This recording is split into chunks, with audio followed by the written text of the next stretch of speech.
মিষ্টি জলের মাছ চাষে কোন ধরনের লবণ ব্যবহার করবেন? অবশ্যই আয়োডিন মুক্ত লবণ, আয়োডিন যুক্ত লবণ নয়।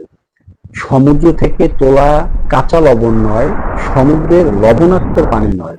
কারণ মিষ্টি জলের মাছের জন্য প্রয়োজন হয় সোডিয়াম ক্লোরাইড, যেটা এই কাঁচা লবণকে ইন্ডাস্ট্রিতে এনে প্রসেসিং করার পরে এর ভিতরে শুধুমাত্র সোডিয়াম ক্লোরাইডের উপস্থিতি থাকে, যেটা আমাদের মাছের দুর্বলতা কাটাতে, তাৎক্ষণিক শক্তি যোগাতে এবং মাটি এবং পানির জীবাণু ধ্বংস করতে যথেষ্ট পরিমাণ কার্যকর।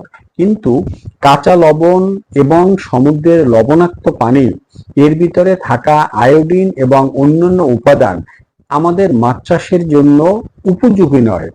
আয়োডিন যুক্ত পানি, আয়োডিন যুক্ত লবণ মাছের বৃদ্ধিকে বাধাগ্রস্ত করে।